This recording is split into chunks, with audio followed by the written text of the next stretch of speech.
Hi friends, இப்போ தான் பார்த்தீங்க அப்படின்னா ரீசெண்டாக சிஎஸ்கே மேட்ச் கண்டினியூஸாக வின் பண்ணிட்டு இருக்காங்க. 4 கன்சிக்யூட்டிவ் வின்ஸ் வந்து பண்ணியிருக்காங்க. ஸோ அதை நினச்சி பார்க்கும்போது ரொம்பவே சந்தோஷமாக இருந்துச்சு. ஆனால் பார்த்தீங்க அப்படின்னா சடன் நியூஸ் நேற்றுலேருந்து ரொம்பவே வந்து வருத்தமாக தான் இருக்குது. ஏன்னா ரொம்பவே பிடிச்ச பிளேயர் இந்த சீசனில் அவருக்கு வந்து இன்ஜுரி ஆயிருக்கு அப்படின்னு கேட்கும்போது அவர் வந்து உயிரை கொடுத்து விளாண்டாரு அப்படிங்கிறது தான் உண்மை.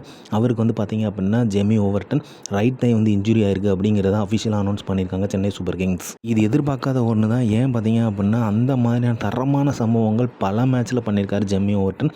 அவரோட ப்ரெசன்ஸ் வந்து வேறு லெவலில் இருந்துச்சு. இக்கட்டான சிச்சுவேஷன் எல்லாத்துலேயுமே வந்து நமக்காக வந்து சேவ் பண்ணியிருக்காரு அப்படின்னு தான் சொல்லணும். அந்த அளவு வந்து சிஎஸ்கேக்காக விளாண்டுருக்காரு. தரமான சம்பவங்கள் பல பண்ணியிருக்காரு. அதிரடியாக விளாண்டுட்டு இருக்கும்போது மனுஷன் வந்து டைட் பண்ணி அந்த அளவுக்கு வந்து ஸ்கோரை வந்து கம்மி பண்ணி அதுலேயும் அந்த ஓவர்லேயே 2 விக்கெட்டு 1 விக்கெட் எடுப்பார் 5 ரன் கொடுத்து. அதெல்லாம் பார்க்கும்போது செம்மையாக இருந்துச்சு. செம்ம இம்ப்ரெசிவான பவுலராக இருந்தார். அதே மாதிரி சிஎஸ்கே ஃபேன்ஸ் வந்து அவர் வந்து ரொம்பவே வந்து இம்ப்ரெஸ் ஆகியிருந்தார். அவருமே வந்து ரொம்பவே வருத்தப்பட்டு போஸ்ட் போட்டிருக்காரு சோஷியல் மீடியாலலாம். அவர் என்ன போட்டிருக்காருன்னு பார்த்தீங்க அப்படின்னா, நான் என்னோடய ஜாபை முழுசாக பண்ணாமல் வந்திருக்கேன் அப்படிங்கிற மாதிரி போட்டிருக்காரு.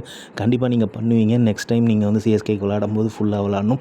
இன்ஜுரிலேருந்து ஃபஸ்ட் ரெக்கவர் ஆகுவாங்க அப்படிங்கிறது தான் எங்களோட வேண்டுதலுமே. நிஜமாகவே எதிர்பார்க்காத ஒரு இதுதான். அது வந்து எதிர்பார்க்கல ஜெமி ஓவர்டனுக்கு வந்து இப்படி ஒன்று இன்ஜுரி ஏற்படும் அப்படிங்கிறது. ஸோ அவருக்கு பதிலாக பார்த்தீங்க அப்படின்னா சவுத் ஆஃப்ரிக்காவை சேர்ந்த டியான் ஃபார்ஸ்டர் வந்து வர்றாரு ரீப்ளேஸ்மெண்ட்டுக்காக. ஸோ இதை வந்து அஃபிஷியலாகவே அனௌன்ஸ் பண்ணியிருக்காங்க. ஸோ என்னடா சிஎஸ்கே சுற்றி இப்படி நடந்துகிட்ருக்கு அப்படிங்கிறது ரொம்ப வருத்தமாக இருக்குது. இந்த வருஷம் ஃபுல்லாக பார்த்தீங்கன்னா கலீல் அகமதாக இருக்கட்டும், எலிஸாக இருக்கட்டும், ஸ்டார்டிங்லேயே அவர் வரல எலிஸு. அதுக்கப்புறம் பார்த்தீங்க அப்படின்னா எம்எஸ் தோனி வந்து அவர் எப்போ விளையாடுவார்னு எதிர்பார்த்துட்ருக்கோம். கலீலுக்கு இன்ஜுரி ஆயிடுச்சு, ஆயுஷ் மாத்திரைக்கு இன்ஜுரி ஆயிடுச்சு. இன்னும் சொல்ல போனால் அப்படின்னா ஸ்பென்சர் வந்து பாதியில் வருவாரா வரமாட்டாரா, இந்த மாதிரி நிறைய கன்ஃபியூஷன் இருக்கும்போது ஜெம்மி ஓவர்டன் இப்படி அவருக்குமே இன்ஜுரி ஆயிருக்கு அப்படிங்கிறது தான் எக்ஸ்பெக்ட் பண்ண முடியாத ஒரு விஷயமா இருக்குது. ஆனால் நம்ம ஏற்றுக்கிட்டு தான் ஆகணும். ஏன்னா வந்து கண்டிப்பாக வந்து இன்னும் ஃபர்தராக மூவ் பண்ணணும். ஸோ சிஎஸ்கே வந்து தரமான சம்பவம் பண்ணிகிட்டு இருக்கு.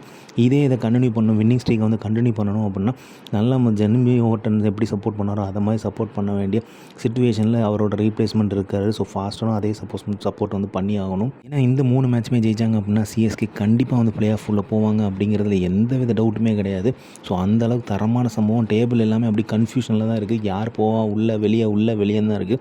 ஸோ அதுபடி பார்க்கும்போது சிஎஸ்கேக்கு நல்ல ஒரு சான்ஸ் இருக்குது. ஸோ ருத்ராஜ் கேக்வாட் இந்த ப்ரெஷர் எல்லாம் தாண்டி அவர் பெர்ஃபார்மன்ஸ் பண்ணணும். எல்லாருமே பெர்ஃபார்மன்ஸ் பண்ணணும். டீமே பெர்ஃபார்ம் பண்ணணும் தான் நம்மளோட எதிர்பார்ப்பு. சிஎஸ்கே கண்டிப்பாக ஜெயிக்கணும் அப்படிங்கிறதான், பிளே ஆஃப்குள்ளே போகணும் அப்படிங்கிற எதிர்பார்ப்பு நிறையவே இருக்குது. இதில் ஒரு மேஜிக் ஒன்று சுற்றிட்டு இருக்குதுங்க சோஷியல் மீடியா ஃபுல்லாகவே. பார்த்தீங்க அப்படின்னா இங்கிலீஷ்மேன் வந்து இன் பிட்வீன் மேட்சஸில் வந்து போயிட்டாங்க அப்படின்னா நம்ம வந்து கப்பு ஜெயிச்சிருக்கோம் அப்படிங்கிற ஒரு லாஜிக் சுற்றிட்டு இருக்குது. ஸோ ஓகே ஃபைன், எப்படி இருந்தாலும் சரி, அது வந்து கொஞ்சம் வருத்தமாக தான் இருக்குது. இன்ஜுரியாக போயிருக்குது, அது இன்னொரு பக்கம் வருத்தமாக இருக்குது. ஆனால் இன்னொரு பக்கம் பார்த்திங்க அப்படின்னா இந்த லாஜிக் போயிட்டு இருக்குது. இத்தனை தடைகளையும் தாண்டி ருத்ராஜ் கேக்வாட் அண்ட் கோ வந்து எப்படி பண்ண போகிறாங்க அப்படிங்கிற வெயிட்டிங்குமே இருக்குது. கண்டிப்பாக வந்து பாசிட்டிவாக வச்சுக்குவோம். கண்டிப்பாக சிஎஸ்கே வந்து பிளே ஆஃப்குள்ளே போவோம் நம்புவோம். இந்த மாதிரி கிரிக்கெட் அப்படி தெரிஞ்சுக்கிறதுக்கு மட்டைப்பந்து இன்சைட்ஸ் வந்து லைக் பண்ணுங்கள், ஷேர் பண்ணுங்கள், சப்ஸ்கிரைப் பண்ணுங்கள். தேங்க்யூ.